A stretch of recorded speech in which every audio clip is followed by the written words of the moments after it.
चलिए बच्चों, आप लोग मैट्रिक परीक्षा 2024 में देने वाले हैं और 2024 में भौतिकी से अगर कोई क्वेश्चन फिक्स है जो आना ही है तो वो क्वेश्चन फ्लेमिंग का वामहस्त नियम, और एक अगले क्लास में हम आप लोगों को क्या करेंगे, फ्लेमिंग का दक्षिण हस्त नियम बता देंगे।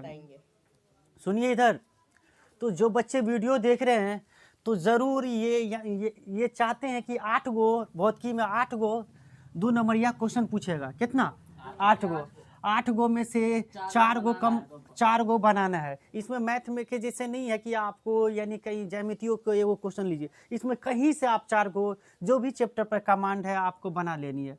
और इसमें से कहिएगा सर 8 गो में ऐसा क्वेश्चन बता दीजिए जो फिक्स है, आता ही है। तो एक ये क्वेश्चन है फिक्स है, एक ये फ्लेमिंग का वामहस्त नियम आता ही है, और या नहीं तो वामहस्त के जगह पे दे देगा दक्षिण हस्त नियम। यानी अगले क्लास में हम क्या करेंगे, दक्षिण हस्त नियम बता देंगे। तो वामहस्त नियम से एक ये तो 2 नंबरिया क्वेश्चन आएगा ही, साथ साथ में एक ऑब्जेक्टिव क्वेश्चन भी आएगा जो हम बता देते हैं ऑब्जेक्टिव क्वेश्चन कैसे पूछेगा। तो देखिए, हम फ्लेमिंग का वामहस्त नियम इस प्रकार से लिखे हैं, आप इनको याद कर लीजिए या स्क्रीनशॉट ले लीजिए और इनको आप अपने कॉपी में याद कर लीजिए, कॉपी में लिख लीजिए और याद कर लीजिएगा। सॉरी। तो ये क्वेश्चन ज़रूर आप करके जाइए, निश्चित है 2 नंबर आपको दिला ही देगा ये क्वेश्चन। शायद मॉडल पेपर में भी ये क्वेश्चन फ्लेमिंग का वामहस्त नियम या दक्षिण हस्त नियम में से कोई नियम पूछा ही हुआ है।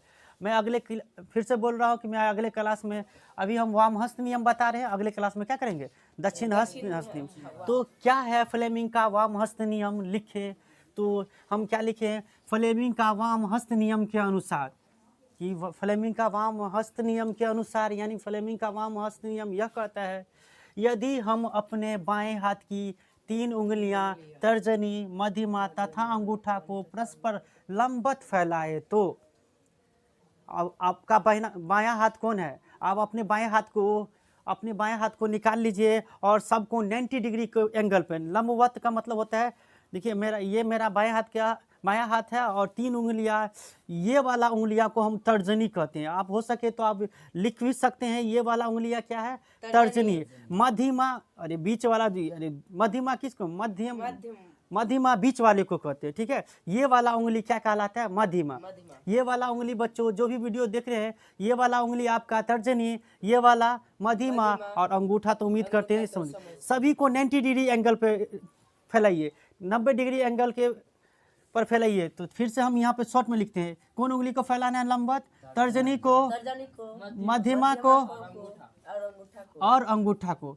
तो फ्लेमिंग ने क्या कहा, ध्यान दीजिए, अंगूठा को फैलाइएगा। तो क्या सब कहा, फ्लेमिंग ने कहा 3 उंगलियां को, हम अपने 3 उंगलियां तर्जनी, मध्यमा और अंगूठा को परस्पर फैलाए तो, देखिए आप प्रैक्टिकली देख रहे हैं, वो चीज़ शायद याद ही हो जाएगा। अगर थोड़ी सी कॉन्सेंस होकर के ध्यान दे करके सुन रहे हैं हमारी बात को तो ज़रूर आपको याद हो जाएगा। ये वाली उंगली क्या बोलेंगे, फ्लेमिंग के वामहस्त नियम के अनुसार, यदि हम अपने बाएं हाथ की 3 उंगलियां तर्जनी, मध्यमा और अंगूठा को परस्पर फैलाए, यानी 90 डिग्री नहीं बोला होता है तो आप बोल सकते हैं 90 डिग्री पर हम फैलाते हैं तो तर्जनी के बारे में चर्चा कीजिएगा पहले। तर्जनी चुंबकीय क्षेत्र की दिशा को व्यक्त करता है, तर्जनी चुंबकीय क्षेत्र की दिशा को व्यक्त करता है, और मध्यमा विद्युत धारा की दिशा को व्यक्त करता है, मध्यमा विद्युत धारा की दिशा को व्यक्त करता है। तो कहा फ्लेमिंग ने तर्जनी चुंबकीय क्षेत्र की दिशा को व्यक्त करे और मध्यमा विद्युत धारा की दिशा को व्यक्त करे, तो अंगूठा कहेगा कि चालक पर लग रहे बल की दिशा को व्यक्त करता है, चालक पर लग रहे बल की दिशा को व्यक्त करता है। इसे ही फ्लेमिंग का वामहस्त नियम कहते हैं। क्या लिखे हम, एक बार चर्चा कर दीजिए। तो तर्जनी किस चीज को बताता है, चुंबकीय क्षेत्र क्षेत्र की दिशा है ना, चुंबकीय क्षेत्र की दिशा, और मध्यमा क्या, विद्युत धारा की दिशा, विद्युत धारा की दिशा, और अंगूठा क्या है, अंगूठा किसको दिशा को बताता है, चालक पर लग रहे बल की दिशा को व्यक्त करता है। अगर आपको न याद रहे, इतनी चीज नहीं याद रहे, तो आप बोल दीजिएगा फ्लेमिंग के वामहस्त नियम में तर्जनी क्या करता है, तर्जनी चुंबकीय क्षेत्र को बताता है, मध्यमा विद्युत धारा को बताता है, और अंगूठा क्या करता है, बल की, चालक पर लग रहे बल की भी दिशा को बताता है, उसे ही फ्लेमिंग का वाम हस्त नियम कहते हैं। कैसा लगा, समझ गए कि नहीं? निश्चित है, हाँ आराम से, चूंकि क्वेश्चन के पहले ऊपर में लिखा रहेगा बच्चों, यथासंभव अपने ही शब्दों में उत्तर दे। ऐसे लिखिएगा तो अब बहुत बढ़िया, याद है तो लिखिए, न तो आप ऐसे भी इंडिकेट कर देते हैं तो आपको 2 नंबर मिल जाएगा। फिर से सुन लीजिए कैसे लिखना है, कैसे बोलना है। आपको बोलेगा फ्लेमिंग का वाम हस्त नियम, याद रखिएगा, वाम को कहते हैं बाएं हाथ का नियम। वाम मतलब बाया, हस्त मतलब नियम, यानी बाएं हाथ का नियम क्या है? तो हम अपने बाएं हाथ की 3 उंगलियां, तर्जनी, मध्यमा और अंगूठा को परस्पर 90 डिग्री या इसी को कहते हैं लंबवत फैलाए। तो तर्जनी चुंबकीय क्षेत्र की दिशा, मध्यमा ये वाला उंगली मध्यमा विद्युत धारा की दिशा को व्यक्त करता है, तो अंगूठा क्या करेगा?